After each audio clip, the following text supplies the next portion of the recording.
Hello दोस्तों, 11 to 13 JPSC के लिए जो अंतर्राष्ट्रीय संबंध है आईआर वो काफ़ी इंपॉर्टेंट हो गए हैं।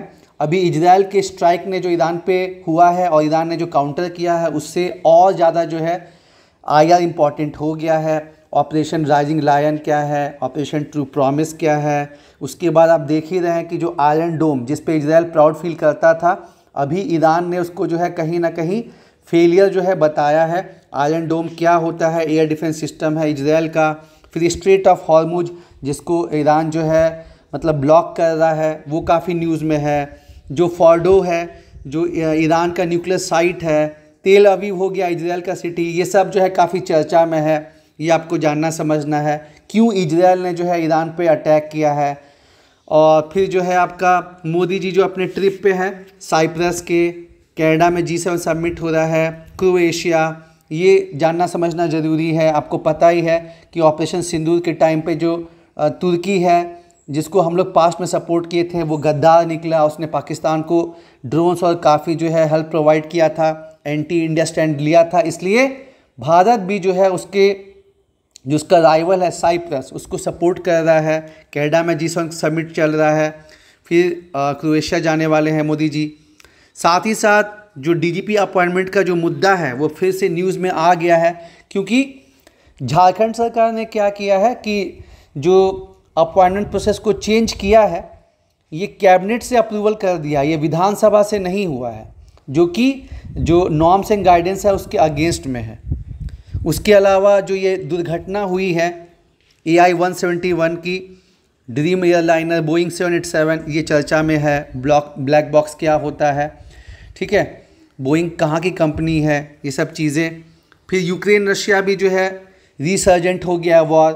आपने देखा ही कैसे पहले यूक्रेन ने अपने ड्रोन से, कामिकाज ड्रोन और कुछ की मदद से जो है रशिया के बॉम्बर प्लेन को नुकसान पहुंचाया और फिर रशिया ने काउंटर अटैक किया, तो फिर वापस से ये मैटर जो है न्यूज़ में बन गया है। तो क्यों रशिया ने यूक्रेन को अटैक किया था वो मैटर पुराना वाला फिर से खुल गया है। नाटो क्या होता है, और फिर मन किया तो ऑपरेशन सिंदूर से क्वेश्चन आ सकता है। S-400 बताइए, उसका भारत ने उसका नाम क्या रखा है, ब्राह्मोस मिसाइल, आकाश तीर, DGMO का नाम।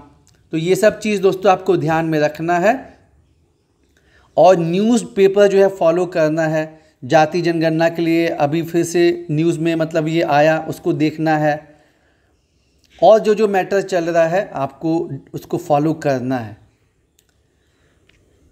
Israel Iran dispute, Operation Rising Lion Israel के साइड से लॉन्च हुआ है। ईरान ने Operation True Promise, Iron Dome को ध्वस्त किया गया है। आप देख ही रहे हैं कैसे ईरान की जो मिसाइल्स हैं, ब्लास्टिक मिसाइल्स, वो अटैक कर रही हैं। ब्लास्टिक मिसाइल्स क्या होता है, स्ट्रेट ऑफ हॉर्मुज कहाँ पे है, इसको ब्लॉक करने से क्या घाटा है, और जो इजराइल ईरान का जो युद्ध हो रहा है उसका भारत पे क्या प्रभाव पड़ेगा। जैसे आपको पता है कि इजराइल और ईरान दोनों ही जो है इंडिया के करीबी हैं।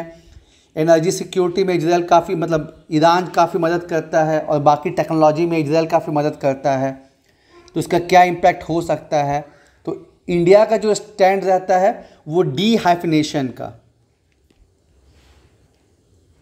मतलब दोनों को हम अलग अलग डील करेंगे। पास्ट में भी ये मैटर आया है, डीहाइफिनेशन पॉलिसी इंडिया अपनाती है कि ऐसा नहीं है कि इजराइल ईरान का युद्ध है तो हम किसी का स्टैंड लेंगे, हम दोनों से जो मेरा संबंध है वो अपना बना रहेगा और मतलब न्यूट्रल जैसा हम बिहेव करेंगे, ठीक है। तो पूछा जा सकता है कि डीहाइफिनेशन जो है पॉलिसी या थ्योरी क्या है। फिर स्ट्रेट ऑफ हार्मुज आपको बताया है, यहाँ से काफ़ी ज़्यादा ट्रेड होता है, तो कहाँ पे क्या सिग्निफिकेंस है। फिर सिटी का नाम पूछ लेता है, ईरान का कौन सा न्यूक्लियर साइट है जिसको अटैक किया गया है। फिर मोदी जी का जो ट्रिप है, क्यों मोदी जी साइप्रस गए, कनाडा में G7 समिट हो रहा है, G7 समिट क्या है, क्या सिग्निफिकेंस है, G20 से कैसे अलग है। फिर डीजीपी, झारखंड के डीजीपी अपॉइंटमेंट जो है वो फिर से डिस्प्यूट में है।